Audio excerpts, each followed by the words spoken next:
Cachés polimórficas. Pablo, ¿vos estás grabando todavía? Esto. Sí, estoy grabando, así que... ¿Querés Vamos a que ver. corte? Corté porque lo corté en 3 videos, pero... No, no, se puede cortar después también, Ok. como quieras. Dale, dale. Eh, a ver, las caches polimórficas. Vamos a arrancar por los test. ¿Cómo funcionan en Faro las caches polimórficas? Más o menos se lo habíamos contado hace un par de semanas. El- lo que pasa es que cuando un método se compila a código de máquina, si el método tiene envíos de mensajes, el método arranca deslinkeado. ¿Sí? O sea, el envío de mensaje arranca deslinkeado. ¿Eso qué quiere decir? Que al principio un envío de mensaje lo que va a hacer es... a ver, ¿dónde está? Tengo mis test de las PICs en algún lugar. ¿Dónde están mis test de las PICs? Acá. Monomorphic, megamorphic, polymorphic. Perfecto. Bueno. Eh, ¿Qué quiere decir que un método arranca deslinkeado? Quiere decir que un envío de mensaje arranca deslinkeado. Lo que quiere decir es que al principio yo no sé dónde va a llamar ese método o ese envío de mensaje, qué método se va a ejecutar o no tengo ninguna información para optimizarlo. ¿Sí? Entonces lo que tiene que pasar es que la primera llamada tiene que hacer el método lookup y esas cosas. Cuando caemos por ahí. Entonces, nosotros, una de las cosas que hicimos fue, bueno, tengo acá varias clasecitas que tienen testeados los distintos casos. El, el primero lo primero que va a pasar es que, eh, por ejemplo, acá como yo les digo, cuando un método está, cuando un envío de mensaje está deslinkeado, lo que hace es tiene que hacer el envío de mensaje y para eso lo que va a hacer es llamar a un trampolín. ¿Sí? Los trampolines eran los que se hacían cargo de que el código máquina generado interactúe con el código C que está, o con el código compilado por otro compilador en el runtime. ¿Sí? En este caso es código C que va a estar, que está escrito en C y compilado por un compilador de C. Entonces, por ejemplo, este test lo que hace es generar un par de trampolines para poder testearlo, o sea, son medio como mocks o stubs. ¿Sí? Genero un trampolín acá. Y después lo que hago es, generamos un método. ¿Sí? Cuando yo genero el método, en el método lo que le digo es, bueno, tenemos un método builder que nos ayuda a generar un método en código máquina. Generamos un método con este selector como literal, porque es el selector que vamos a enviar como mensaje. Y después voy a compilar ese método como un método que solo tiene un message send. ¿Sí? O sea, este compile me va a generar un cacho de código máquina que va a ser el método. Y acá le digo, mira, quiero que solo compiles este cachito de código dentro. Esto es lo que se ejecuta cuando encontramos un bytecode, en general. Cuando encontramos el bytecode de message send, y lo que hace es generar el código que le corresponde para hacer el message send con 0 argumentos. Y lo que tenemos acá es el índice del literal del mensaje, del selector, en la tabla de literales. Si miramos eso, o sea, acá tenemos el selector literal index y la cantidad de argumentos. Y, perdón, estamos acá. Vamos a ver esta versión que es la más sencilla.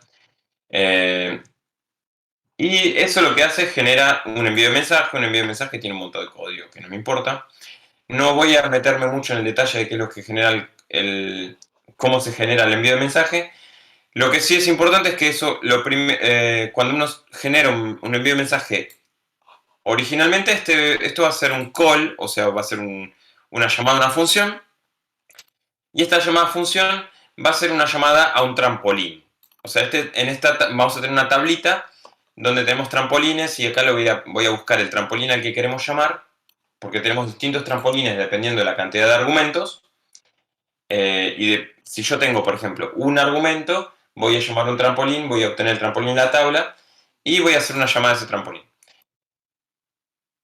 Y una vez que el call vuelva, lo que, por la convención de llamadas que tenemos en el código que generamos, lo que sabemos es que el método que se llamó debería ponernos en el registro Result Register, debería poner el valor de retorno. Y entonces lo que hacemos es pusharlo al stack. ¿Sí? Hasta acá, o sea, hacemos la llamada al trampolín y el resultado lo pushamos al stack después. Lo pushamos, o sea, tenemos un stack también en el código máquina y estamos pushando eso. Ahora, eso quiere decir que la primera vez que se ejecuta el coso este, el método, si yo ejecuto este método, lo que va a hacer es ejecutar el trampolín. ¿Sí? Si miramos mi test, lo que hace es, yo preparo la llamada, o sea, pusheo el receiver, que en este caso, bueno, es false, podría ser cualquier objeto, y ejecuto el código máquina de este método compilado hasta que llegue al trampolín, ¿sí? A mi trampolín que yo definí arriba. Acá para este test yo definí un trampolín basura que va a retornar directamente, o sea, es un stub. O sea, debería llegar hasta ejecutar al trampolín. Si mi test anda mal y no encuentra nunca el trampolín, o sea, si este código nunca salta al trampolín, esto va a terminar con un error. O sea, siempre que usamos este run from until, esperamos que la ejecución llegue en algún punto hasta acá. Si no llega hasta este punto, por ejemplo, porque el código se compiló mal, esto termina con un error. En general va a terminar o con un error porque ejecuta una instrucción inválida, o con un timeout porque empieza a saltar un poco por todos lados y nunca llega hasta acá. Entonces, bueno, yo acá estoy. Si llego hasta esta línea de acá, eso quiere decir que llegamos hasta el trampolín de manera correcta. ¿Sí? Mi test lo que dice es, si yo ejecuto este método, tiene que saltar al trampolín, y después de eso lo que hacemos es linkear el send. Vamos a agarrar el message send en el que el método este se quedó suspendido, o sea, porque este método va a estar ejecutándose, va a llamar al trampolín y se va a quedar suspendido en ese call, y lo que vamos a hacer es linkearlo pacheando el código. Obtenemos el return address. El return address es la dirección de donde vamos a volver, o sea, es la dirección donde estaba este send, de hecho. Y le vamos a decir, mira, en este método, esta address la tenés que pachear y tenés que linkearla a este método que yo quiero. Bueno, y acá le estamos pasando un offset donde queremos donde tiene que saltar dentro de este método. ¿Y cuál es el receiver? ¿Sí? Y una vez que pacheamos, pusheamos al stack el false, de nuevo. ¿Por qué estamos pusheando el false? No me acuerdo. Ahora me estoy dudando. Pero bueno, después lo que hacemos es registramos un callback en el simulador de código máquina diciendo que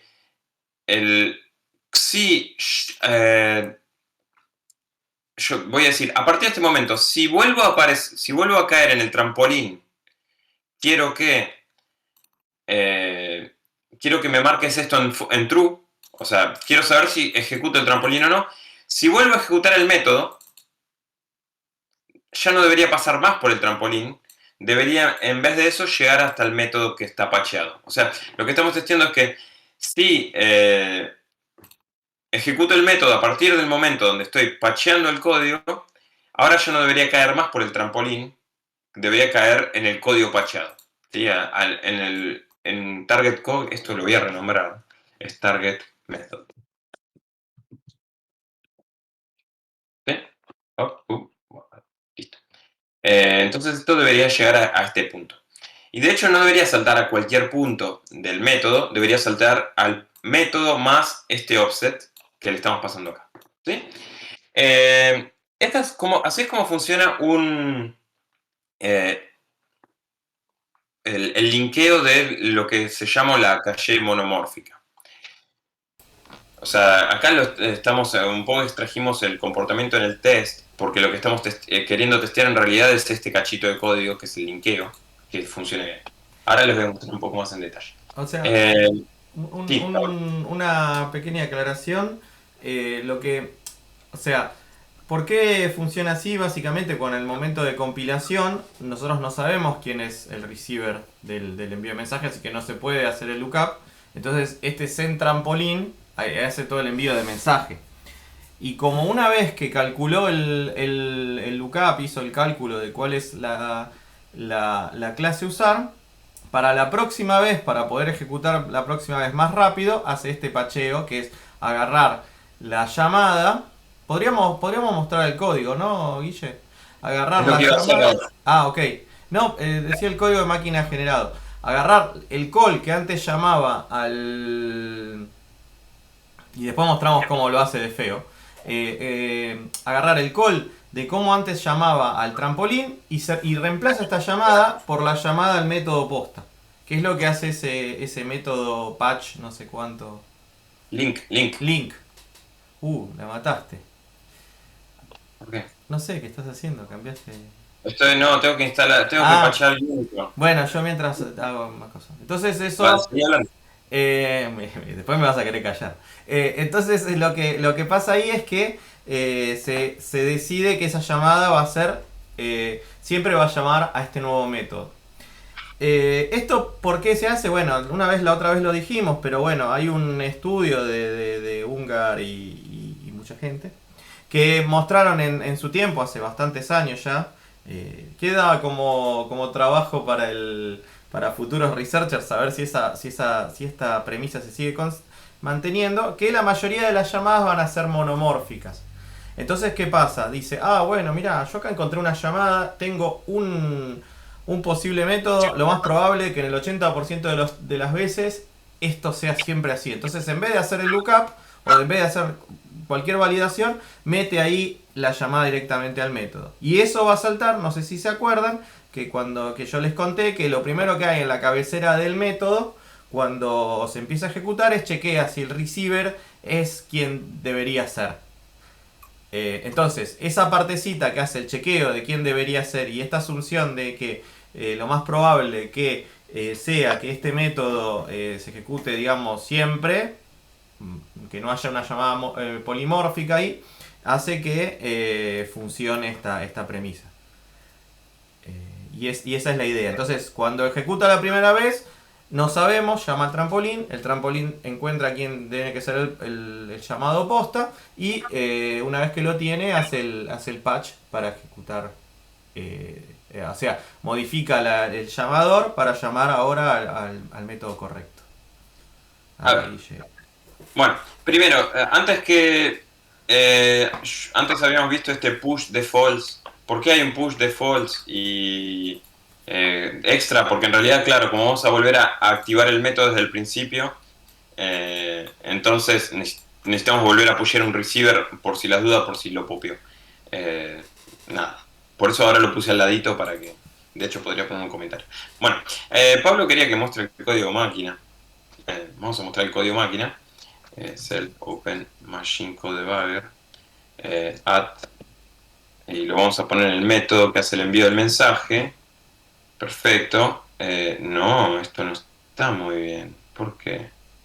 Pero este es el método. Necesito más el entry offset. ¿No? Sí, señor. Sí, señor. Puf, puf. Uh. ¿Y eso es dónde? No, esto no puede ser. No puede ser. Es send address, perdón.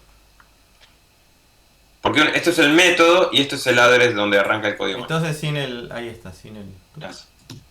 Y ahora tengo... Ahí está. Bueno, estas son mis 4 instrucciones. X23 tiene... Esto es código máquina... Assembler ARM. ¿Sí? Assembly ARM. Entonces, el X23 tiene el receiver. Entonces cargamos el receiver del stack. El X28 es el stack para nosotros. Entonces cargamos el receiver. Después cargamos el 12 acá. En el X22 es donde está el selector. Entonces este es el índice. No, acá va a estar el selector. Créanme, si no me equivoco. Sí, el selector lo pone en el... Este es el índice del selector en la tabla de literales. Y después vamos a hacer un call al trampolín. Fíjense que esto es una dirección relativa y negativa. Eso quiere decir que el trampolín está a 112 bytes para atrás. Bueno, eh, en general, la mayoría de los calls, esto es una instrucción de call en ARM. No sé si ven el cursor cuando yo lo muevo. Sí. Ah, ok, perfecto. Entonces, esta instrucción es un call a lo que está en el, 112 bytes para atrás. Si yo, por ejemplo, en este caso, yo seteo el instruction pointer y yo puedo stepear, sin 220, lo que no sé si esto está en decimal o está en hexa. Es una buena pregunta. Me parece que está en decimal. Entonces, 112 en hexa es 70. Y si hacemos 270 menos 70, debería saltar al 200. ¿No? No sé. Bueno, ahora. Mi cálculo en hexa no me... Sí, debería saltar al 200. A ver, entonces, si yo salto y desasambleo, salta al 200. Donde hay instrucción de ret, porque mi trampolín que yo le compilé para el test, lo único que hace es un ret, ¿sí? Un return. Es más, podés imprimir ahí el Zen Trampoline Address, por favor, el valor. Hace coso. Pará, esto me lo voy a imprimir en decimal. ¿Cuánto es 200 hexa en decimal? Y tiene que ser 200. Bueno, hexa. Ahí está. Es uno, muchos ceros y 200. Ahí está. Anduvo. Perfecto, bueno. Saltamos ahí. Obviamente cuando yo retorno, vuelvo a la instrucción que sigue justo después del call. ¿Sí? Esto que lo que hace es cargar el valor de... Asume que el valor fue pushado de hecho, no, acá está pusheando al stack.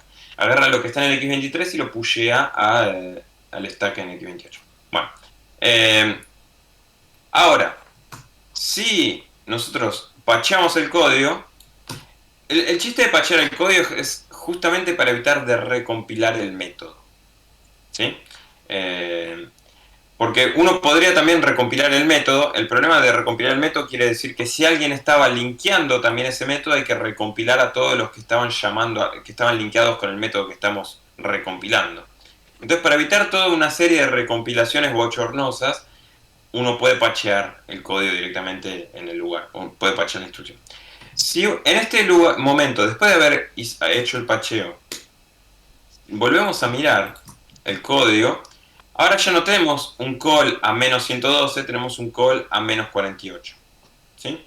O sea, lo que hizo fue cambiar y decir, mira, el pacheo de este link cambió a...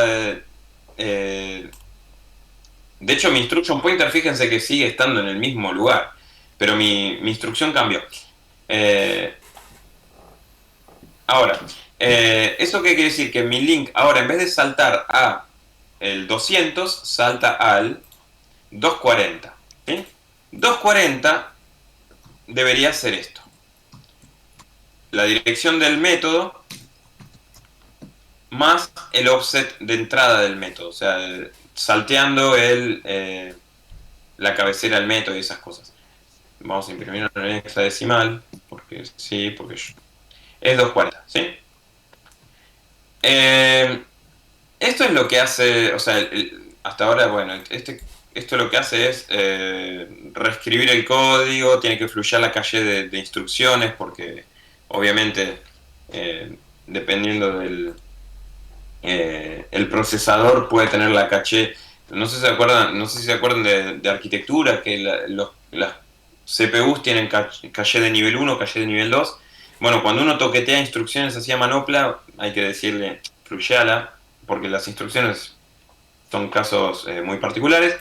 Y bueno, ¿y qué es lo que pasa acá? Vamos a mirar acá. De hecho, voy a volver a repachear el método. Total, repachearlo no debería hacer nada.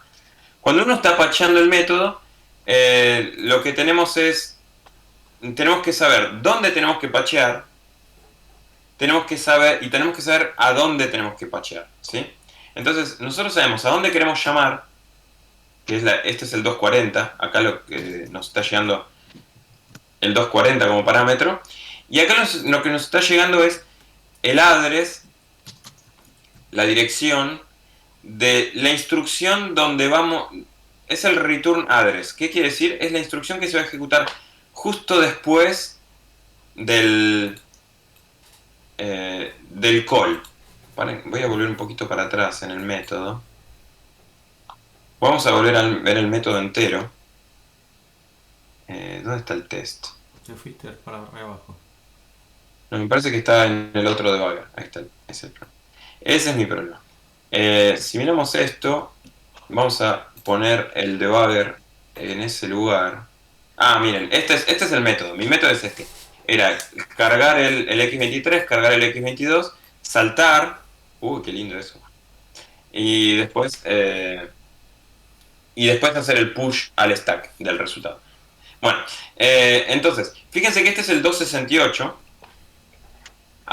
El call, normalmente una de las cosas que pasa cuando uno ejecuta una instrucción en código máquina es que inmediatamente el procesador va a poner el instruction pointer en la instrucción que sigue, ¿sí? O sea, cuando ejecutamos el call, ya el instruction pointer se actualiza para decir, la próxima instrucción a ejecutar es la 274. Entonces, cuando estamos ejecutando la instrucción del call, que debería de alguna manera triggerear la ejecución del link, el return address es la instrucción que sigue, que es el 274. ¿Sí? Entonces lo que tenemos es eso. Lo que tenemos acá cuando estamos patchando el código es el 274. Eso es más o menos una constante que vamos a tener en todas las arquitecturas de alguna manera o de otra. Lo que vamos a tener es la dirección a donde vamos a volver a ejecutar. Entonces, en general, lo que vamos a saber es que la instrucción de call es exactamente la que viene antes, ¿sí? O sea, si yo sé que voy a volver acá, eso quiere decir que mi instrucción que tengo que patchear es la que viene inmediatamente antes de esa. Obviamente, para que esto funcione y sea patcheable, eso quiere decir que la instrucción de call que tengo que poner acá tiene que ser siempre del mismo tamaño.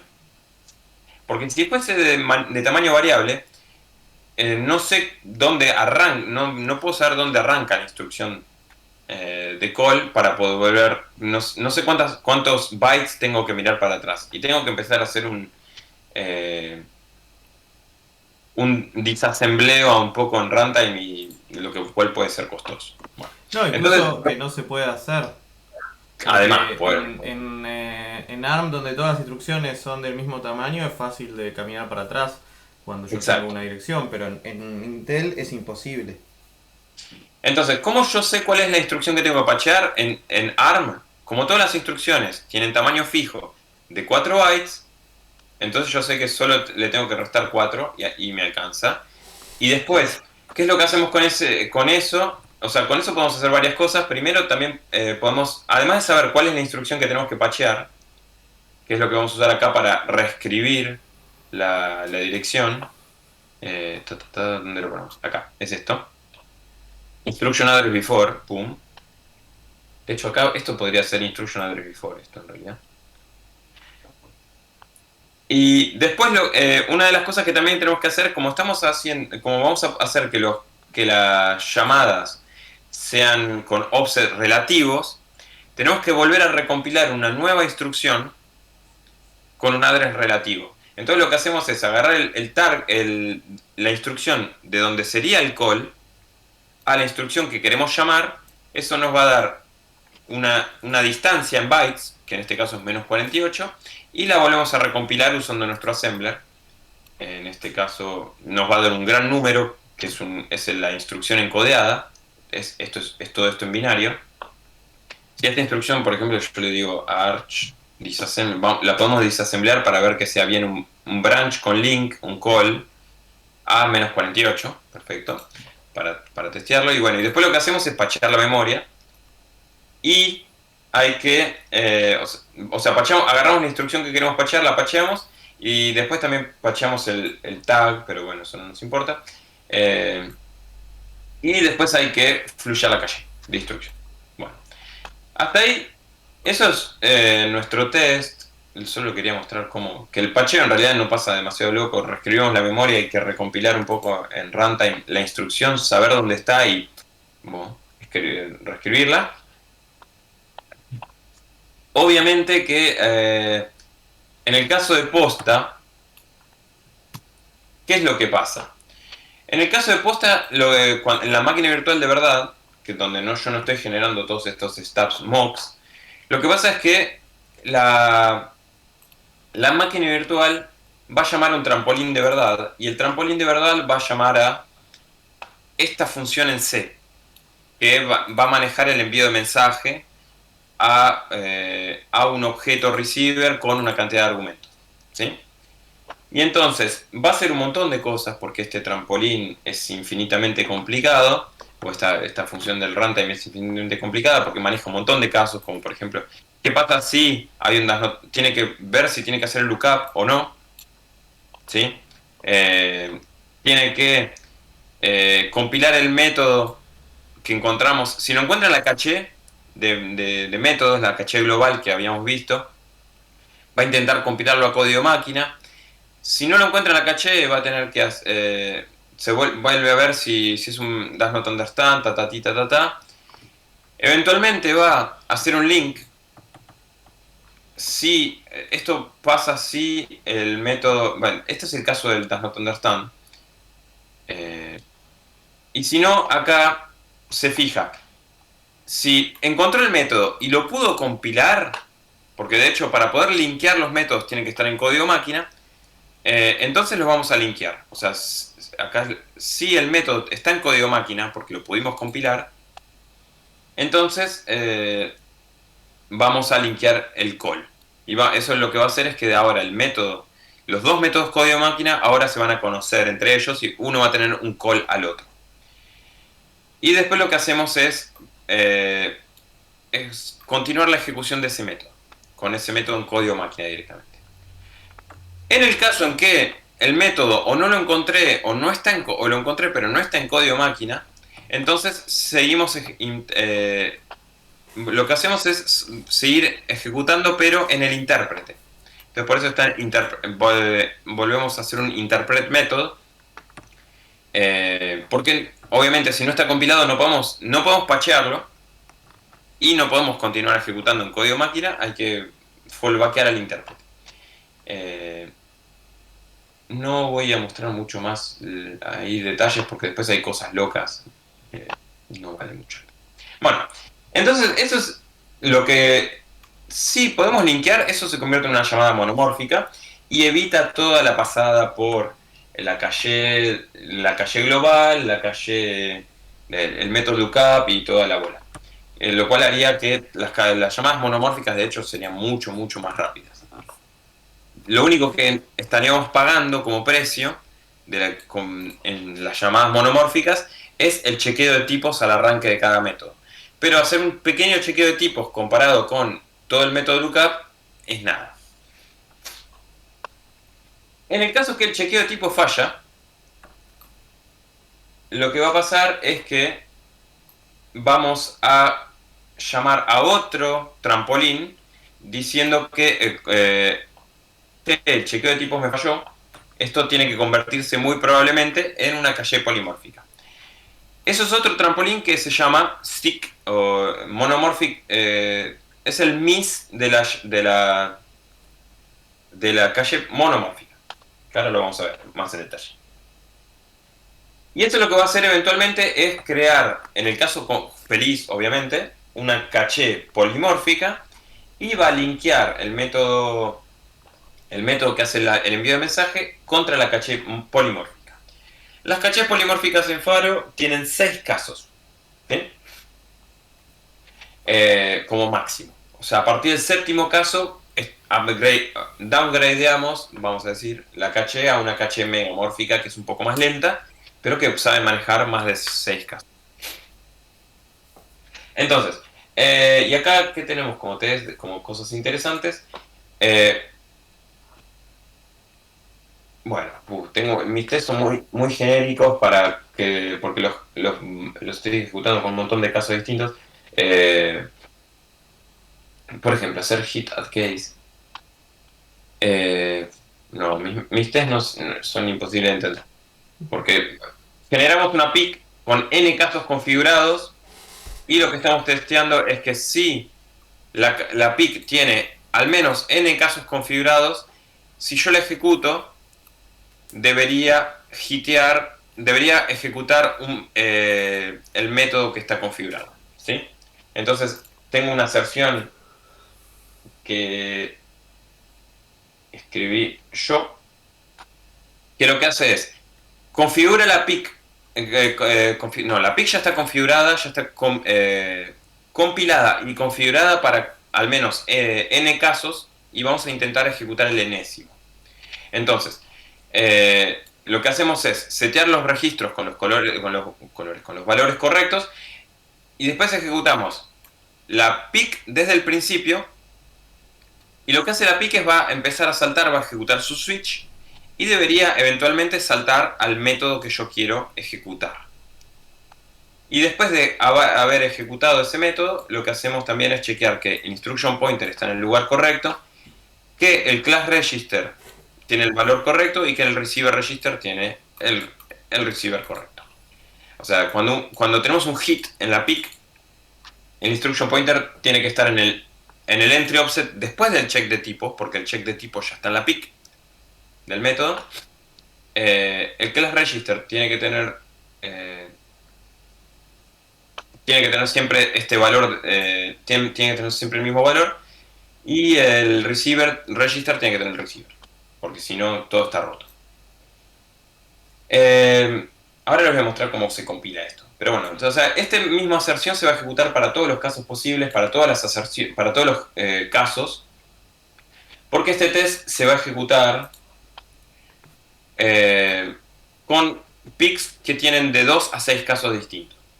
O sea, corremos toda una matriz distinta de PICs compiladas. O sea, al arranque del método vamos a compilar la PIC hasta n casos,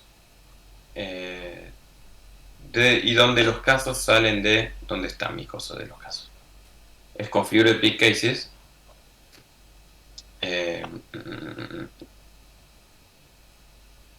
No sé dónde. Ya no me acuerdo, esto lo escribí hace como un año. Bueno, setup. Ah, creo que es mi make polymorphic PIC. Ah, sí, ahí está. Bueno, make polymorphic PIC lo que hace es genera una PIC, o sea, genera la caché, que va a tener sus 6 casos, pero no todos van a estar configurados. Ahora vamos a ver qué quiere decir eso. Le va a configurar al menos 2 casos, donde el primer caso es base 0. El primer caso va a ser el método original, o sea, el método que era la llamada monomórfica original. El segundo caso en general va a ser el segundo método que vamos a encontrar, que es el que hizo que falle la llamada monomórfica, y después le vamos a configurar algunos casos más extendiendo la PIC, ¿sí? Una PIC se extiende, tenemos una API especial para extender la PIC. Bueno, entonces, lo que tiene que pasar es que si yo ejecuto la PIC con un caso con un receiver que está configurado, con un tipo que está configurado, va a tener que jumpear al método correcto. Y si tengo un receiver que no figura en la PIC, entonces tiene que llamar al trampolín de abort. Y lo que debería hacer es extender la PIC con un nuevo valor. Vamos a ver cómo funciona eso. ¿Qué es lo que hace? ¿Qué quiere decir compilar una PIC? Justo. No, bueno. Encima, ¿dónde está la? Vamos a ver.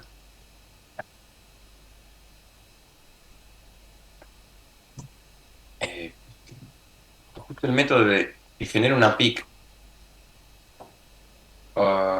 PIC prototype.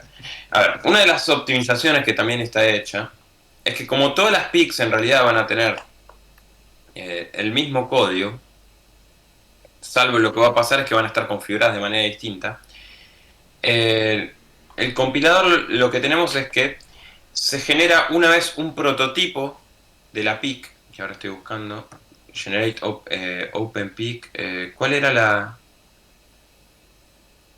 La closed era. Sí. Generamos un prototipo de código máquina. Sí. Y después lo que hacemos es cuando tenemos que generar una PIC nueva, una polymorphic cache, lo que hacemos es copiar el prototipo y lo configuramos de alguna manera o de otra.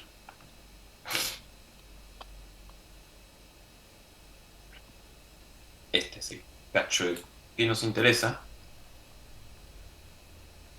Y no hace nada demasiado loco. En realidad lo que hace es de teniendo en cuenta la cantidad máxima de casos. O sea, por ejemplo, si nosotros tenemos 6, pero podríamos tener más o menos. Y por cada caso de la PIC vamos a tener un cachito de código máquina que va a ser el mismo. ¿Qué es lo que hace ese cachito de código máquina? Lo que va a hacer es chequear el tipo. Si el tipo le da correcto, va a saltar a algún lado. Lo que va a hacer es saltar al método. Y si no, va a ejecutar el caso que sigue. Y así sucesivamente.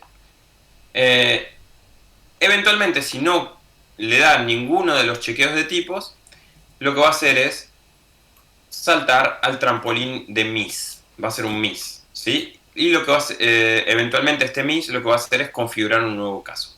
¿Eso qué quiere decir? Que nuestras picks van a venir en realidad con 6 casos que tienen fruta. De hecho, fíjense que nuestras comparaciones le estamos poniendo valores fruta. Y lo que va a hacer, lo que quiere decir configurar la PIC o extender la PIC con un nuevo caso es patchear los casos de la PIC con valores de verdad. Y eso quiere decir también que la primera vez que uno tiene una PIC que va a tener 6 casos con fruta, donde de hecho le vamos a configurar 2, porque tenemos uno que era el original de la llamada monomórfica, y el segundo que es el caso que hizo que la llamada monomórfica falle. Entonces siempre tenemos 2 casos al menos. De los 6 casos, 2 van a estar configurados, 4 van a estar no configurados, y al arranque de la PIC vamos a saltar, de hecho, al primer caso configurado. ¿Eso qué quiere decir? Que cuando la PIC está compilada para arrancar ejecutándose, saltar al primer caso configurado, que va a estar quizás un poquito más adelante, y después cada caso va a testear. Si corresponde, salto al método. Si no corresponde, voy a ejecutar el próximo, donde voy a volver a comparar y así sucesivamente. Y si no, salto al trampolín, digo, che, fallé. No encontré nada. ¿Sí? Podemos quizás mostrar el código de eso. Para el código máquina generado. Va a simplificar probablemente un poquito.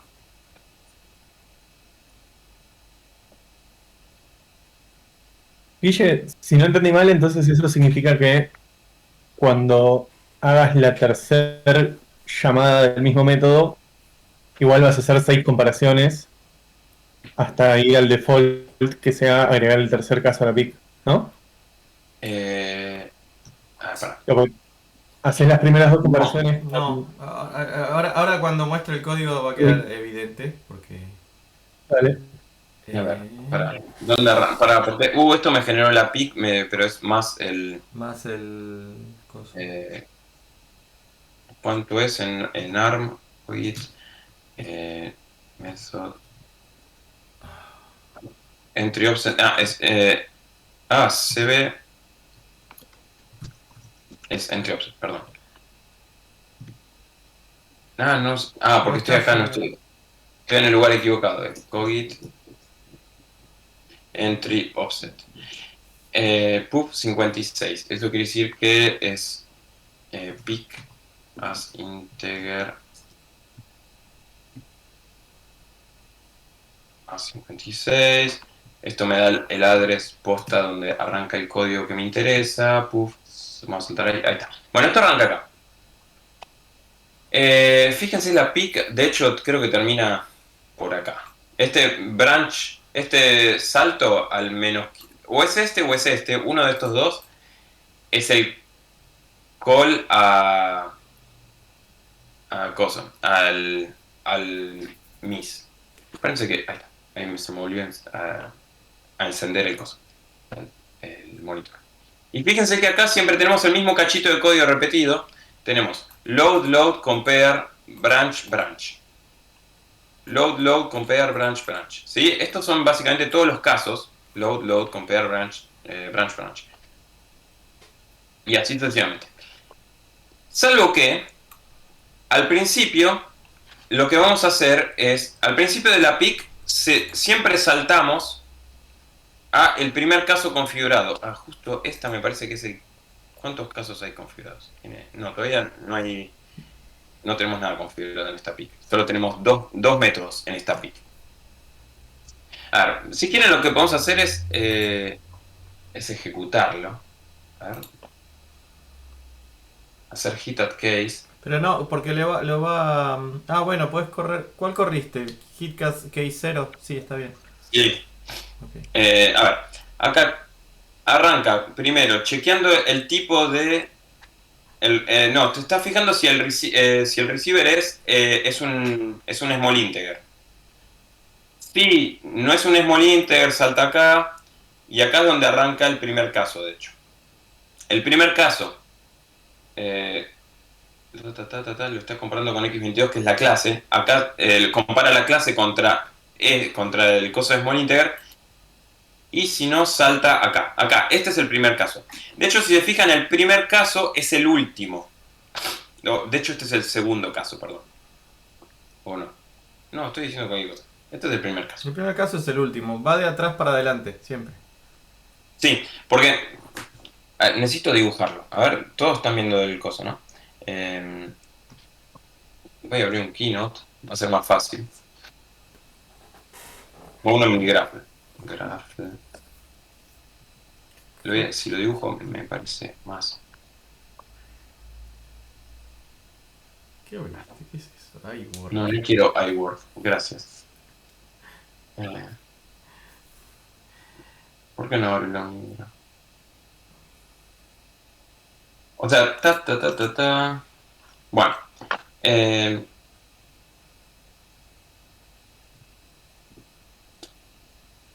No sé. Bueno. A ver. Entonces, acá. Salta para adelante. A este caso de acá. Si no es igual. Y acá, si no, salta para atrás. Acá hay un abort. Salta al 580. Y si no, después empieza a ejecutar los casos.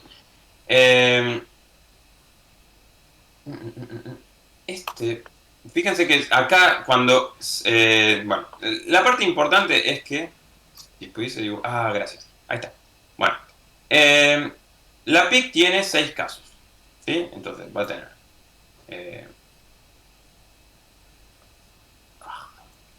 voy a... Caso 1. De hecho, el primer caso va a estar por acá. Si no me equivoco, va a ser es así. Después tenemos el caso 2. Después tenemos el caso 3. Después tenemos el caso 4. Después tenemos el caso 5 y el caso 6. Bueno, no voy a poner el 6 porque yo me quedé... Bueno, caso 5 y así sucesivamente. Fíjense que están al revés. Y después acá tenemos el mis. Están al revés porque lo que pasa es que cuando uno le agrega un caso a la PIC, o sea, al principio este caso y este caso están rotos. ¿Sí? Todos estos casos en realidad son fruta, porque todavía no los llené. Entonces lo que va a pasar es que si falla el caso 1, salta el caso 2 y después mis. Ahora, en el caso que el caso 1 falle, en el caso que haga un miss y rellene un caso, lo que va a hacer es rellenar el caso. Este caso se va a volver, ya no va a ser fruto, va a tener algo de posta. Y el caso 1 ya no va a saltar al caso 2, va a saltar, en realidad, cuando esto se pachea, flechita, no, al revés, está bueno. Lo que va a hacer es no va a saltar al caso 2, va a patchear el caso 1 para que salte al caso 3. Entonces, cuando ejecuta, va a ejecutar el caso 1, si el caso 1 falla, ejecuta el caso 3, si el caso 3 falla, ejecuta el caso 2 y así sucesivamente. ¿Eso qué quiere decir? Que no va a ejecutar las 6 comparaciones siempre, los va a ejecutar solo si todas las cosas están configuradas y en el caso que todas fallen. Sí, en el caso que todas fallen va a ejecutar todas las... y que la calle esté llena, va a ejecutar todos los casos. No sé si eso responde un poco a la pregunta. Sí, sí, totalmente. Obviamente, sí, esto podría llegar a ser caro. Es menos caro que hacer el lookup, porque son 6 jumps, ok. Le duelen al procesador los jumps, pero bueno. De hecho, le duelen porque a veces no lo sabe. Los jumps para adelante no lo sabe predecir. Y lo que hace es le caga el pipeline interno.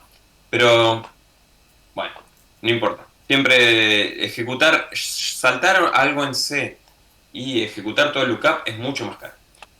¿Qué iba a decir además? Otra de las cosas también es que los casos se van rellenando para atrás. Porque, nada, probablemente es una pequeña heurística. Habría que ver qué pasa si lo llenamos al revés, si no estaría mejor.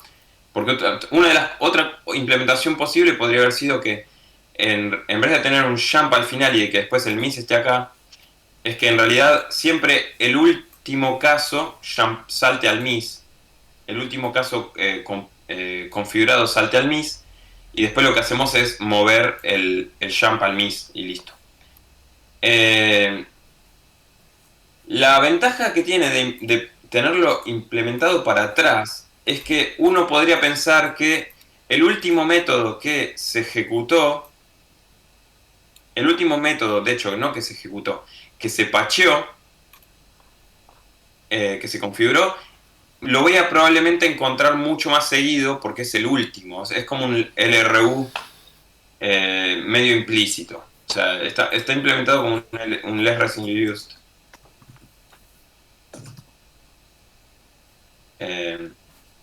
Pensando que el último método que ejecuté es el más reciente, entonces va a ser el más seguido y entonces ponerlo al principio hace que va a tener más chances de ejecutarse. Eso es nada. Yo tengo una pregunta. Sí. Ahí el caso 1, o sea, ¿siempre empezás desde el caso 1? O Sí, sea, el least recently used sería para todos excepto el caso 1, ¿o no? Eso la verdad es que no me acuerdo. Vamos a mirarlo acá. Sí, porque el caso 1 es distinto. Porque el caso 1 tiene el Sí. tag de la clase que espera ya en el registro en el register class. Entonces se ahorra una cosa. Acá creo que es less recently used para todos los otros, menos para el caso 1 o el caso 0, digamos. Claro, hay una cuestión de implementación que es que en cada caso tiene que hacer el check del tipo, ¿sí?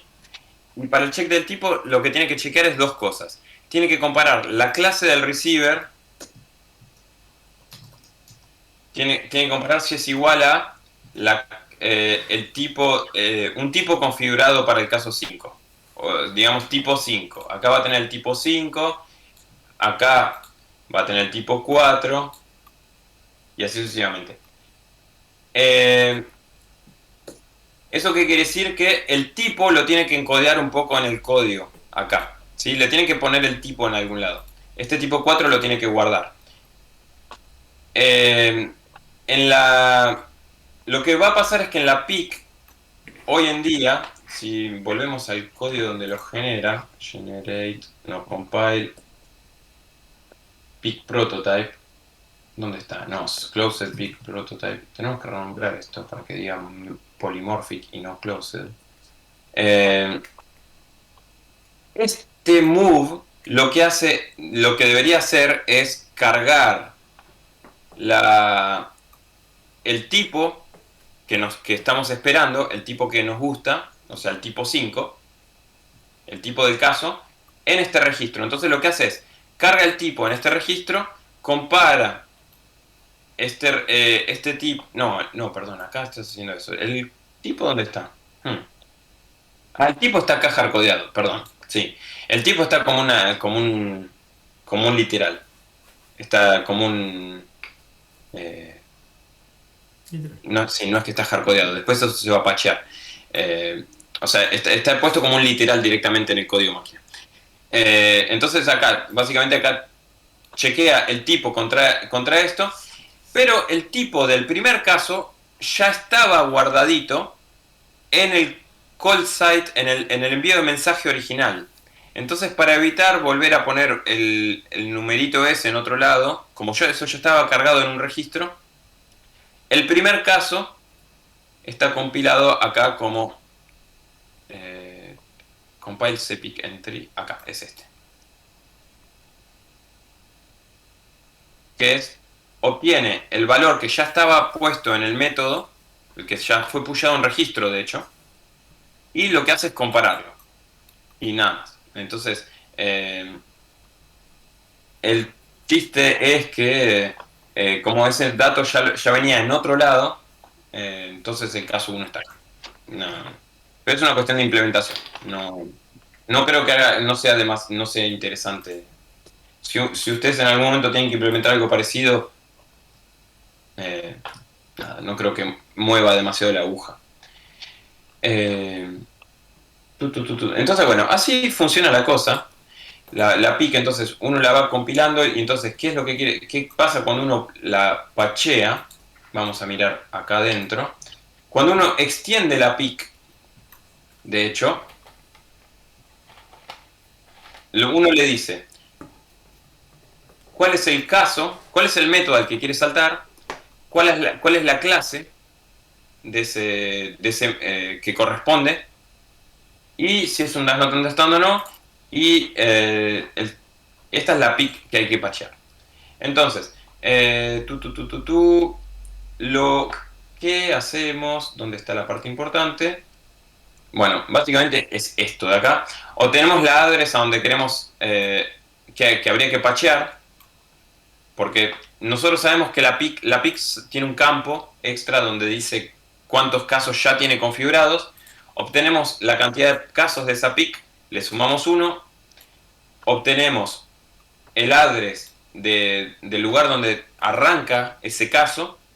Como todos los casos tienen el mismo tamaño, porque son todas, acá esto está escrito de manera que todas las instrucciones son de tamaño fijo, para que todas tengan el mismo tamaño, para que todo sea predecible en el momento de pacheo. Entonces, nosotros sabemos dónde arranca el caso, y después lo que hacemos es tenemos que reescribir ahí dos cosas.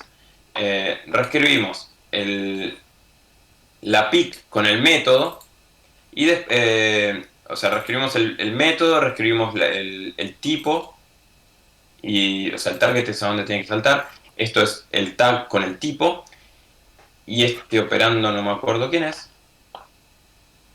Aparentemente es el método. Bueno, ¿y este target quién es entonces? Target este es el método, y esto es a dónde tengo que saltar en el método. Y después tenemos que cambiar el jump del arranque para decirle, mira, ahora tenés que saltar, ya no tenés que saltar más a donde estabas saltando, ahora tenés que saltar a esta address. Y obviamente como esto es relativo, entonces hay que hacer address menos el tamaño de cosas. Pero bueno. Y reescribir vuelve a ser más o menos lo mismo de antes.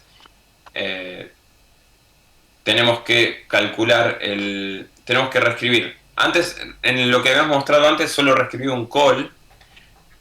Ahora, en realidad lo que hacemos es no reescribir un call, reescribimos un jump. Acá tenemos... ¿dónde está el...? Acá. Acá estamos generando un jump. Generamos un branch con la distancia. De hecho, esto es un call, porque es un branch with link. Generamos un call solo si teníamos un call. Y una vez que generamos esto, lo ponemos, patchamos el branch, el call, y después también tenemos que patchear la instrucción de antes, esta instrucción de acá, para cambiar este numerito y ponerle el numerito de posta. ¿Sí? De hecho, a ver dónde... bueno, acá no se ven estos numeritos, porque estos numeritos, cuando... De hecho, estos numeritos no se ven muy bien porque en realidad están guardaditos como literales fuera del código máquina. Fíjense que la PIC está compilada. Arranca por acá y termina por acá. Y después los numeritos, que son muy grandes porque no entran directamente en el código máquina, están puestos como literales. Por ejemplo, fíjense que estos de hecho están, no sé si se dieron cuenta, pero el numerito que está usando para definir los casos que no están configurados son badass, babe, badass, babe, badass, babe, badass, babe. ¿Sí? Entonces básicamente le ponen, estos son números fruta, pero de hecho con un chiste interno, que están puestos ahí para mostrar que esto no está configurado todavía. A partir del momento donde vamos a configurar algo, este numerito se va a cambiar por un numerito de posta, que tenga un address de posta. De hecho, vamos a hacerlo, porque esta PIC no está, todavía no está configurada. De hecho, debería tener los dos primeros casos. Y ahora, ¿cuántos? Lo vamos a configurar con nada. De hecho, ¿por qué no está? ¿Dónde están los casos de posta? Ah, no. Bueno, no sé por qué. El primero no está. Y el primero te lo Me debo. parece porque como los numeritos le dieron que no hace falta poner el valor en un literal, entonces no lo puso en un literal y puso directamente un branch chiquitito.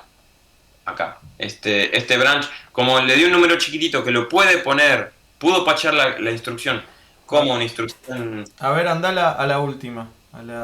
Hace clic en el de BNE 92. Bueno, está bien.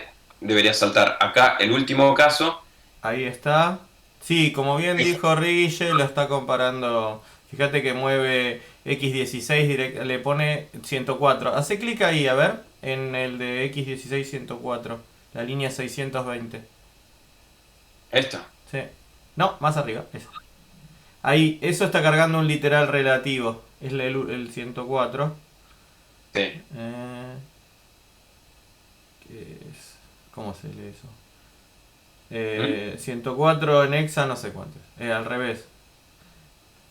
Tenemos que hacer que muestre. No, me parece que están decimales. Por eso, 104, pero no sé sumar. Es para abajo, es uno de los que está abajo. Creo que es uno de los dos ceros que hay ahí. ¿Ves que hay en la línea 638 y 636? Ah, esto. Sí. Porque nosotros generamos, para acá, para la PIC se generan dos literales, que están siempre, sean chiquitos o no, porque eso permite patcharlos más fácil. No, se fue a la mierda, fíjate, 64. Es Sería 620 más. 620, 684.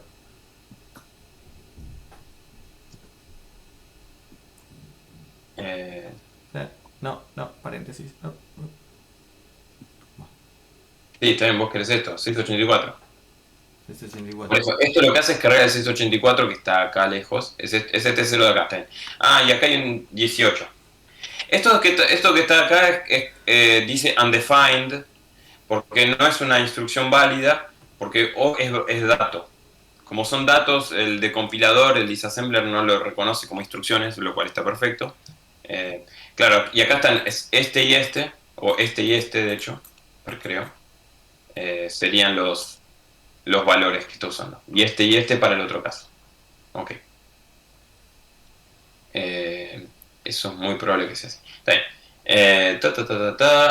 Bueno, entonces esto... Lo interesante o lo importante es que para poder patchar el código tenemos que saber dónde está. Una opción es tener metadata asociada, o la otra opción es, como esto, usar una especie de convención para que el código tenga una forma especial. En este caso, o sea, una de las cosas que pasa cuando uno está generando código máquina es que a veces las instrucciones podrían tener... uno podría usar distintas combinaciones de instrucciones para encodear la misma cosa. Entonces, el chiste es que esto usa instrucciones que siempre tienen el mismo tipo de encodeo. Por ejemplo, por eso acá usa una instrucción que se llama move unique porque esto esta es una instrucción que se va a compilar siempre de la misma manera. Entonces, bueno, y después de patchear el jump del arranque para que jumpee al nuevo address, y una vez que cambia el tipo, ya está agregado el caso, hay que volver a flushear la calle del procesador y nada, y después seguimos la ejecución tranquilo. Extend peak, sí, ¿qué es lo que pasa en la realidad de nuevo? Fuera de mi test, es que en realidad el miss de la peak va a llamar a esta función en C, peak miss con un receiver, y de nuevo este peak miss tiene que hacer más o menos lo mismo que hacía la otra, pero extendiendo la peak, si es el caso, si es posible. Cuando llegamos a este peak miss, sabemos que sí o sí venimos a partir de una peak, entonces nos podemos ahorrar ciertas cosas. En principio lo que hacemos es fijarnos si si todavía la podemos seguir extendiendo la peak. Si la podemos seguir extendiendo, entonces hacemos el lookup, y si encontramos un método la extendemos. Y si no la podemos seguir extendiendo porque ya la cantidad de peaks excede la cantidad máxima de elementos, lo que hacemos es moverla a una open peak o una megamórfica, una calle megamórfica. La calle megamórfica va a implementar un lookup en la calle global, pero en código máquina. Va a ser un poquito más eficiente que el otro.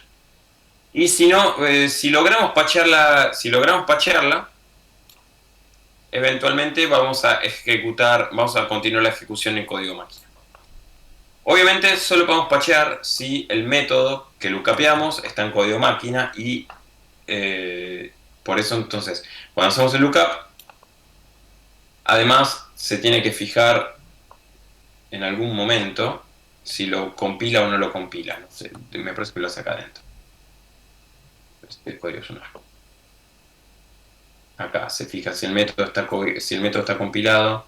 Si el método debiese estar compilado, lo compila. Bueno. Tuk. Y entonces, lo único que nos quedaría por terminar de ver es qué pasa cuando ya se llena la calle polimórfica, ya no sabemos qué, y falla por una sexta vez. Y vamos a compilar una caché megamórfica.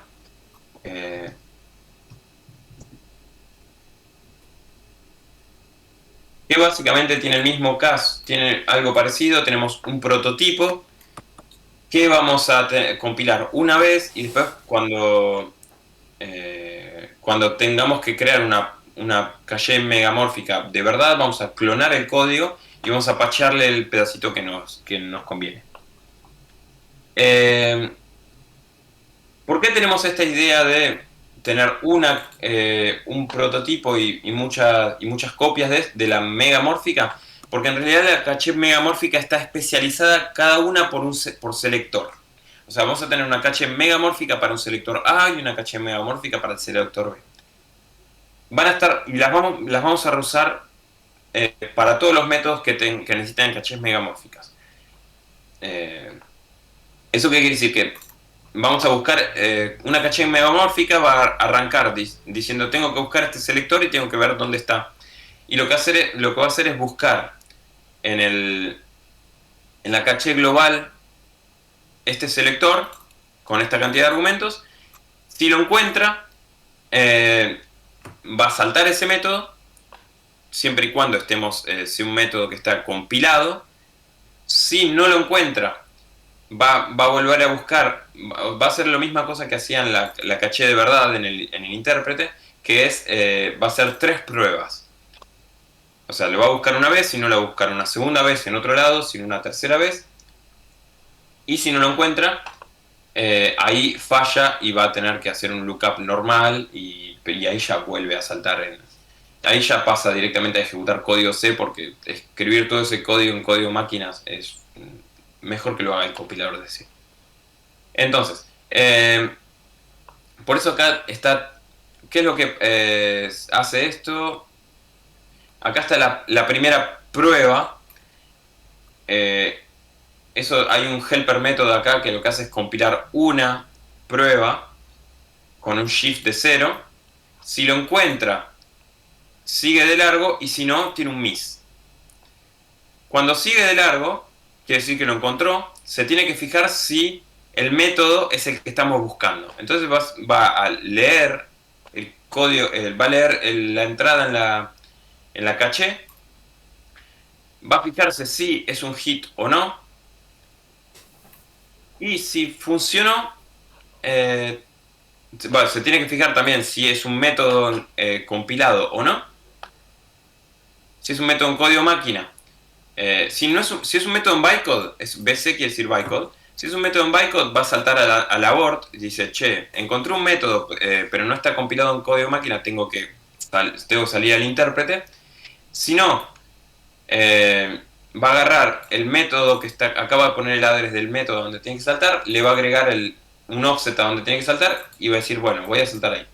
Acá se pone a ejecutar el código del método que queremos llamar. Si la primera, hasta acá termina la primera prueba. O sea, si la primera prueba ejecuta bien, termina acá saltando al método correcto. Si no, eventualmente va a saltar hasta este lugar, que es, ¿qué pasa si falló la primera prueba?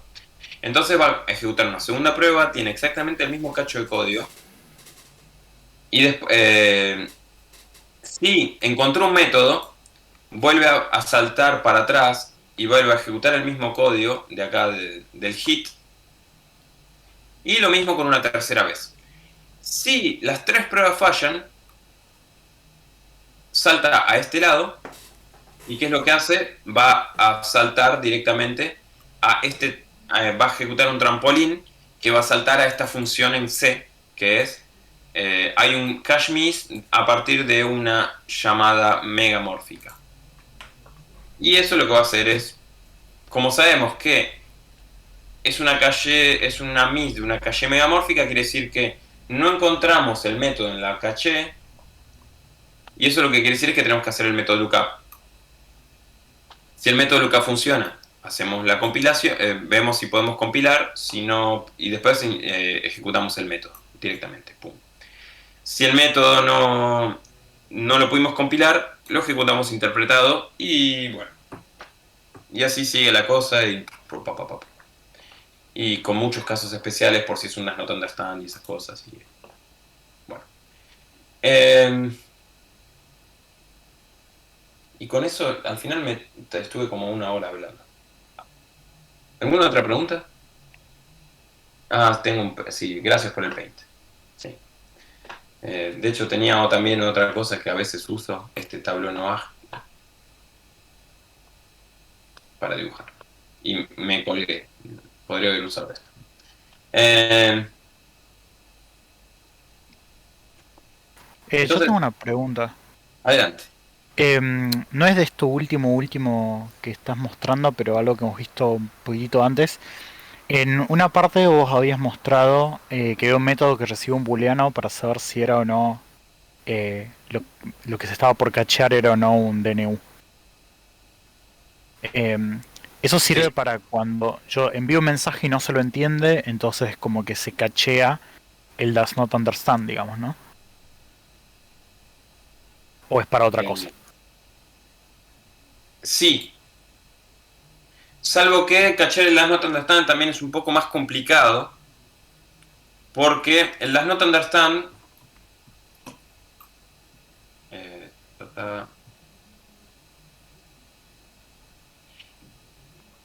cuando uno no entiende un mensaje, uno tiene que llamar a does not understand, pero uno tiene que rapear el argumento, los argumentos y el selector en un objeto extra que es el mensaje.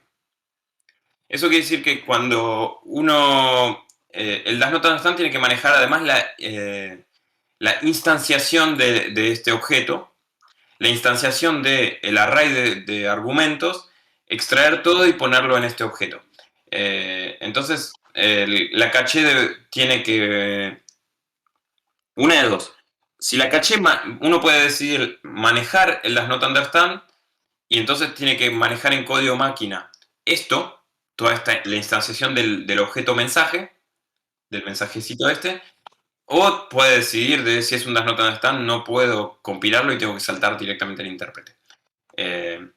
También uno puede, si uno está implementando el intérprete de manera medio iterativa, uno puede elegir el camino más sencillo y después eventualmente compilarlo de una manera más complicada.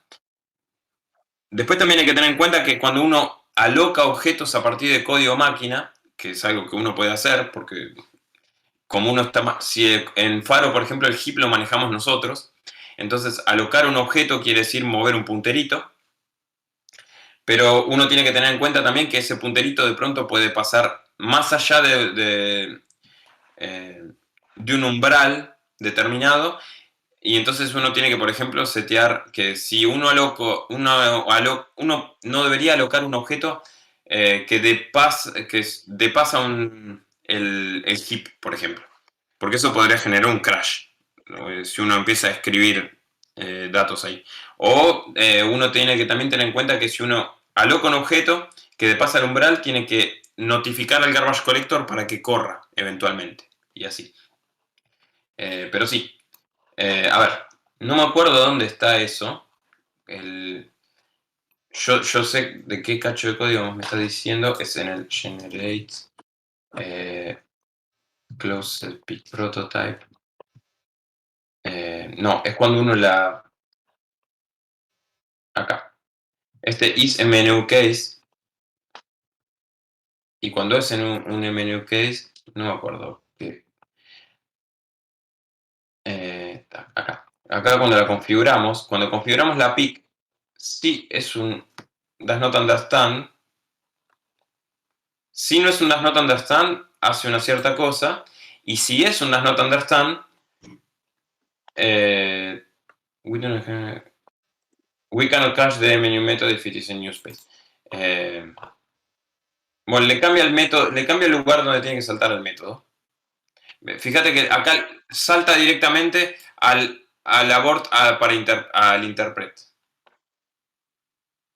O sea, está compilado de otra manera, pero no está haciendo nada demasiado inteligente. No está haciendo la alocación de los objetos acá, por ejemplo. Claro. Yo me había quedado pensando un poco o sea, a partir de esto también, de cuándo, o sea, cómo es el proceso para limpiar estas cachés. Porque, por ejemplo, no sé, me imagino, cuando está corriendo el sistema supongo que no debe ser algo común, pero mientras uno está desarrollando, capaz que algo que en algún momento era un does not understand, ahora, nada, ponerle implementado el método, por ejemplo. O quizás, no sé, cambiado el código del método o algo así.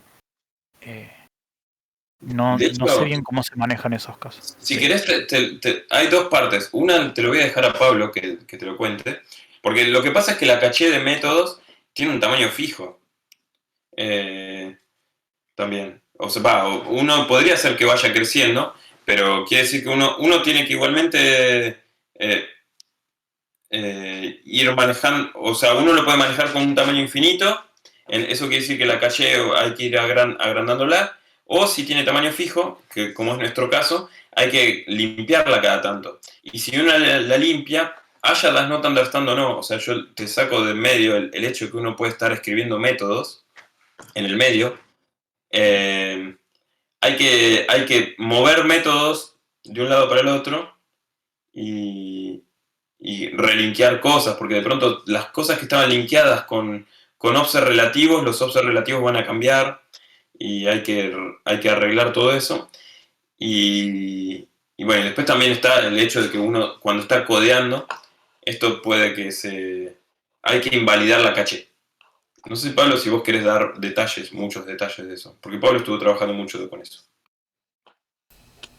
No, bueno, es lo que dijo Guille más que nada. O sea, el problema es decidir cuando vos tenés que sacar, o sea, como no te entran todos los métodos que querés ejecutar en el caché, o sea, en el código de máquina, en algún momento tenés que decir cuál sacar de encima.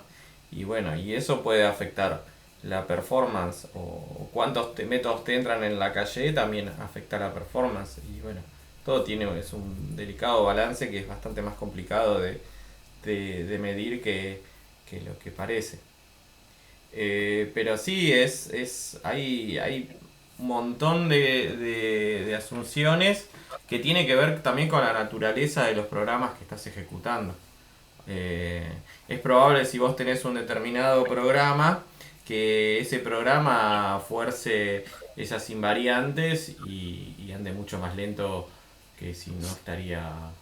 Bueno, no sé si andaría mucho más lento que o sea, que interpretado, pero podría pasar ciertas cosas así. No sé. Tranquilamente podés construir un programa que no tenga que tenga un nivel de polimorfismo muy alto y que tenga en cada call site más de 6 no sé, o que use más de 1024 métodos todo el tiempo en el working set, digamos, los cosas, entonces esos ya no entran en la calle de lookup y tiene que ir a hacer el lookup todo el tiempo. No sería muy bizarro pensar en un programa así. Claro. Pero la pregunta es cuántos programas de esos tu lenguaje tiene para correr, entonces cuántos... la realidad es que yo no lo sé. Hoy en día hay muchas asunciones que se hicieron al trabajos experimentales con programas de los 80, que puede ser que esas invariantes ya no sean más correctas. No lo sé, no sé si hay... por lo que yo busqué y que buscamos con Guille, no hay muchos trabajos que revisen esas invariantes que todo el mundo las toma como ciencia cierta, digamos. Aunque los programas hayan evolucionado infinito. Disculpen un segundito, yo quería despedirme nomás, saludarlos porque me hizo un poquito tarde. Sí, a nosotros también. Bueno, no sé si tienen alguna otra pregunta. Si no... No, bueno, si no podemos ir cerrando y después, bueno, si quieren seguir hablando, seguimos hablando. Así que bueno, yo de mi lado les quiero agradecer mucho que siguieron, que aguantaron, que no se nos murieron en el medio. Y bueno, espero que les haya gustado. Perdón por un montón de cosas que fueron medias armadas así de raje, o no de raje, pero digamos, qué sé yo, que podrían haber tenido más laburo. Pero bueno, gracias a ustedes y bueno, espero que les haya gustado. Sí, No, gracias a sí, ustedes por todo el laburazo que se mandaron. tal cual. Pero, Tal cual, todo el material que han preparado, las clases, la buena onda. Así que nada, muy bueno todo. así que bueno, después les voy a pasar una encuesta, pero que espero que también les llegue a los que no están acá. Así que para poder aprender un poco de esto y capaz para alguien más que haga, ¿cómo se llama esto? Que haga trabajos más adelante. Buenísimo. Sí, la Sí, verdad, sí. gracias, estuvo bárbaro y bueno, nada, buena onda. Sí, a mí tipo nada, estuvo buenísimo el curso, así que mil gracias. No sé, bueno, pues yo digo gracias a ustedes por estar acá y nada, me gustó terminar hoy mostrando lo que fueron haciendo, o al menos en el taller o fuera del taller o en otros proyectos, pero nada, hubo, eh, para cerrar con cosas relacionadas, pero que no seamos nosotros los que mostramos todo, así que nada, eso me gustó mucho. Y nada, después yo me quedo con las ganas de ver cómo esto se puede hacer de nuevo mejor, pero eso será para otro momento. Así que no sé, vamos a ver cómo aprendemos de esto. Sigamos en contacto ahí por el canal con novedades y demás. Ujú. Eh, Sí, sí, sí. bueno, Y bueno, vamos a... Nada, nos tenemos al tanto. Bueno, muchas gracias y buenas noches. Entonces, no, gracias a ustedes, gracias a Upward y a todos los presentes también. Chau, chau. Un abrazo. chau, Nos chau. vemos, que estén bien. Nos vemos, chau chau.